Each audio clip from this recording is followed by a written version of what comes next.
Dear students, आज के इस टॉपिक में हम डिस्कस करेंगे कॉम्बिनेशंस ऑफ रेजिस्टेंस। ठीक है, दो तरह की कॉम्बिनेशंस होते हैं, एक सीरीज कॉम्बिनेशन होता है और एक होता है पैरेलल कॉम्बिनेशन। सीरीज के अंदर मतलब हर एक चीज सीक्वेंस जो रेजिस्टेंस होगी वो क्या होगी, सीक्वेंस के अंदर होगी। इस तरह से इसे कहते हैं सीरीज कॉम्बिनेशन। बहुत सारी रेजिस्टेंस आप इसी तरह इसी अरेंजमेंट के अंदर आप इस तरह से लगा सकते हो। ये मैंने पिछली वीडियो के अंदर बताया था, ये सिंबल किसका होता है, रेजिस्टेंस का होता है। अगर बात करें अब पैरेलल कॉम्बिनेशन की, तो वो पैरेलल कॉम्बिनेशन किस तरह के होते हैं, इस तरह से। कैसे, हमने क्या किया, एक दूसरे के पैरेलल, तुम लोगों को क्लियर हो ही गया है, पैरेलल नाम से क्लियर हो रहा है कि दो चीजें जो है आपस में इस तरह से पैरेलल है, चाहे वो रेजिस्टेंस कह लो चाहे कुछ और कह लो। हमने यहाँ पे रेजिस्टेंस को क्या कर दिया है, पैरेलल कर दिया है। इस तरह से इन सभी को अटैच करके इसे क्या एक अरेंजमेंट बना लिया है, वो क्या है, पैरेलल कॉम्बिनेशंस है। जो भी रेजिस्टेंस होगी वो इस तरह से पैरेलल कॉम्बिनेशन के अंदर होगी। ठीक है,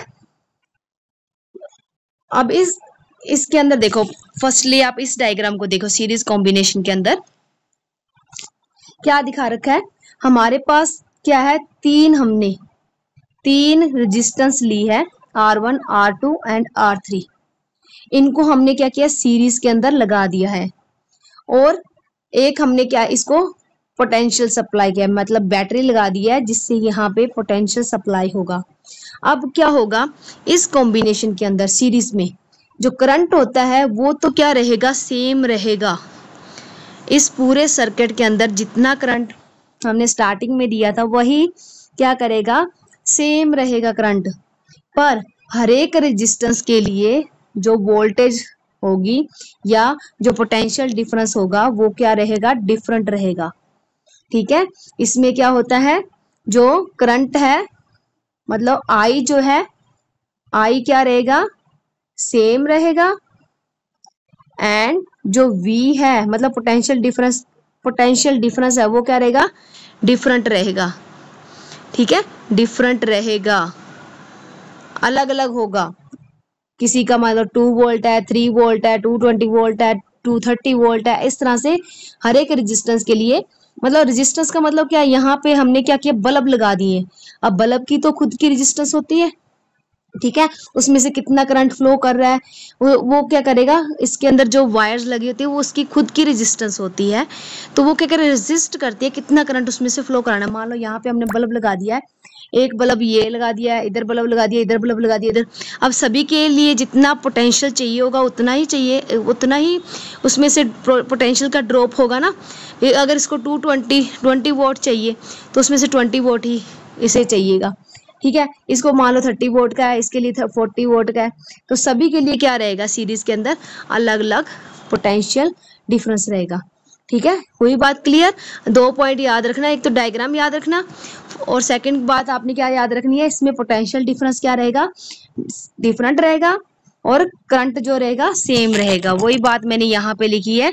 फर्स्ट क्या है, पोटेंशियल डिफरेंस क्या रहेगा, different, current will be same. ठीक है, थ्रू आउट द सर्किट। जब ये प्रोसेस हो रहा होगा या जब हम ये सर्किट, जब ये बल्ब वगैरह ग्रो करेंगे, करंट इसमें से कंटिन्यूसली फ्लो करता रहेगा तो वो सेम रहेगा थ्रू आउट द पीरियड। ठीक है, उसके बाद क्या है, इसका फॉर्मूला क्या होता है ये हम आगे ड्राइव करेंगे।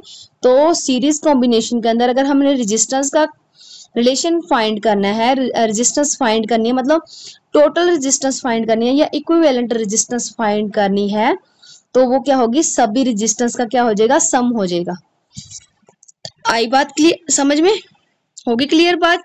और जो भी टोटल रेजिस्टेंस है, टोटल रेजिस्टेंस जो है, जैसे मान लो इस तरह से, मान लो हमारे पास टोटल रेजिस्टेंस हमने R1 की वैल्यू मान ली है 2 ओम, R2 की वैल्यू 3 ओम, R3 की वैल्यू 4 ओम मान ली है। ठीक है, अब इसमें से सबसे ग्रेटेस्ट वाली कौन सी है, ग्रेटेस्ट वाली कौन सी है, 4 ओम। ग्रेटेस्ट वाली कौन सी है, 4 ओम। जब सम करेंगे तो कितना आएगा, सभी को ऐड कर दोगे, ऐड करने पे क्या होगा, R इज इक्वल टू 3, 2 और 3 और 2 5 होता है एंड 4 ऐड करेंगे तो 9 ओम।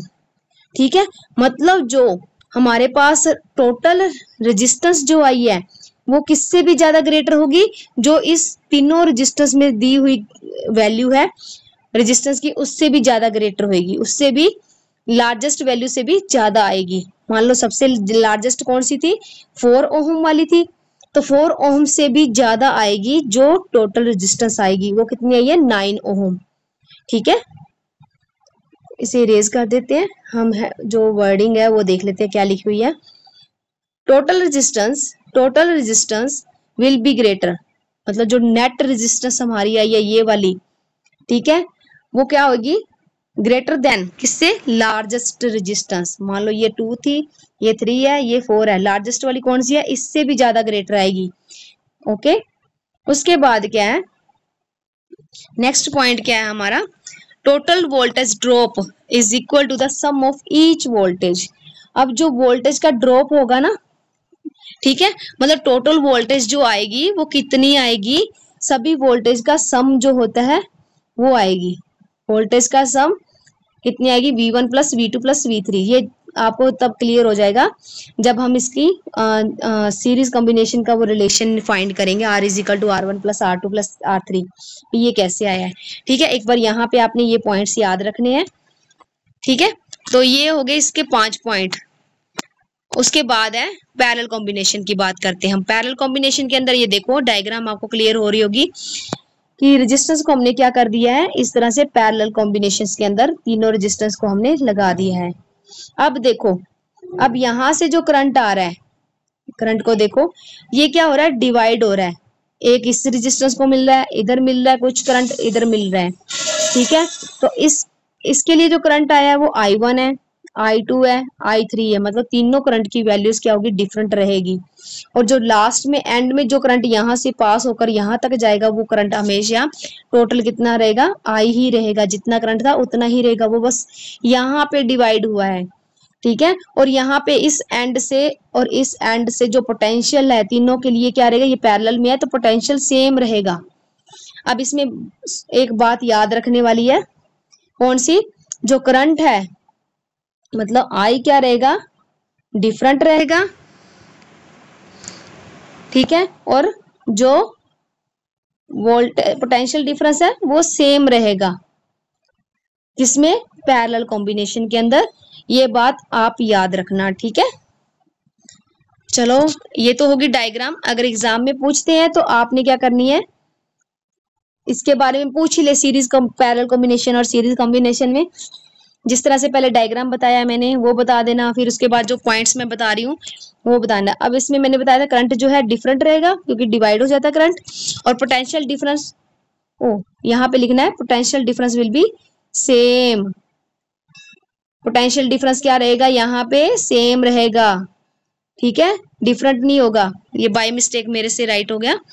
तो यहाँ पे पोटेंशियल डिफरेंस क्या रहेगा, सेम रहेगा। और जो फॉर्मूला है वो क्या रहेगा, 1/R is equal to 1/R plus R1 plus 1/R2 plus 1/R3 and so on. जितनी मर्जी रेजिस्टेंस आप पैरेलल के अंदर लगा सकते हो, मैंने यहाँ पे 3 का बताया है, आप बहुत सारी रेजिस्टेंस भी लगा सकते हो पैरेलल के अंदर। ये फार्मूला हम ड्राइव करेंगे कि ये रिलेशन आता कैसे है, ऐसे ही सीरीज का भी फाइंड करेंगे। ठीक है, अब उसके बाद है 4th पॉइंट, जो टोटल रेजिस्टेंस होगी ना वो हमेशा क्या रहेगी, कम रहेगी। क्यों, क्योंकि यहाँ पे 1/समथिंग आ रहा है, या मान लो यहाँ पे 1/10 है रेजिस्टेंस, तो इसका वैल्यू क्या आएगा, 0.1 आएगा ना। तो मतलब 1/समथिंग क्या हो जाता है, हमेशा लेस वैल्यू देता है। उसी तरह से इसमें जो टोटल जो आएगी वो क्या आएगी, लेस आएगी, किससे, स्मॉलेस्ट रेजिस्टेंस। इसमें मान लो 1/2 है, 2 है, ये 3 है, 3 ओम की है, ये 4 ओम की है, 2 से भी कम वैल्यू आएगी इसकी। जब इसको सोल्व करेंगे ना, सोल्व करने के बाद क्या होगा, अगर मान लो रेजिस्टेंस R1 हमने 2 ले ली, R2 3 ले लिया, R3 4 ले ली है, तो इसकी जब हम इसे सोल्व करेंगे तो नेट जो मतलब टोटल रेजिस्टेंस आती है वो ये 2 है, सबसे लीस्ट वैल्यू है ना इस रेजिस्टेंस में से, मतलब सबसे स्मॉलेस्ट वैल्यू है ना इनमें से, तो इससे भी कम वैल्यू आएगी। मतलब मान लो 1 आएगी, 1.5 आएगी, पर इन 2 से बड़ी नहीं आएगी। समझ आई? सोल्व करके देख लेना, चाहिए आप ये वैल्यूज लेके इनको सोल्व करके देख लेना, हमेशा क्या आएगी, वैल्यू कम आएगी, क्योंकि 1/समथिंग में है। ठीक है, उसके बाद क्या है, 5th पॉइंट है, जो करंट होगा वो क्या होगा, डिवाइड होगा। ये मैंने स्टार्टिंग में बता दिया था। करंट क्या कर रहा है, यहां से मान लो आई करंट आ रहा है, तो उसके बाद वो क्या कर रहा है, इधर भी जा रहा है, इधर भी जा रहा है, और इधर भी जा रहा है। तो करंट क्या हो रहा है, डिवाइड हो रहा है। यहाँ पे मान लो I1 है, I2 है और I3 है। ठीक है, तो नेट करंट क्या बन जाएगा, I is equal to I1 plus I2 plus I3। ठीक है, लास्ट में ये सारा कंबाइन होके क्या बन जाता है, I1 बन जाता है। मतलब नेट करंट जितना था उतना ही रहता है, पर पैरेलल के अंदर क्या करेगा, ये डिवाइड हो जाएगा। ठीक है, आई होप आज की वीडियो ये आपको पसंद आई होगी। ये बच्चे ध्यान से देख लेना कि ये जो है एग्जाम में डिफरेंस के तौर पे भी आ जाता है, सीरीज कॉम्बिनेशन और पैरेलल कॉम्बिनेशंस। बताओ आप डिफरेंस, बताओ डिफरेंस बताओ कि क्या क्या डिफरेंस है। तो आपने क्या करना है, डायग्राम ड्रॉ कर देनी है और ये पॉइंट्स बता देने हैं, किसमें पोटेंशियल सेम रहता है, किसमें डिफरेंट रहता है, किसमें करंट सेम रहता है, किसमें करंट डिफरेंट रहता है। ठीक है, और उसके बाद फॉर्मूला लिख देना, और उसके बाद आपने ये बता देना रेजिस्टेंस इसमें ग्रेटर है, और ये वाले पॉइंट्स बता देना। ठीक है, तो आई होप ये आज का जो वीडियो आपको पसंद आया होगा। अगर पसंद आया तो मेरे चैनल को सब्सक्राइब करें, वीडियो को लाइक करें, शेयर करें अपने फ्रेंड्स के साथ, और बेल आइकन को प्रेस कर दें ताकि न्यू वीडियो का नोटिफिकेशन आपको मिल सके। Thanks for watching the video.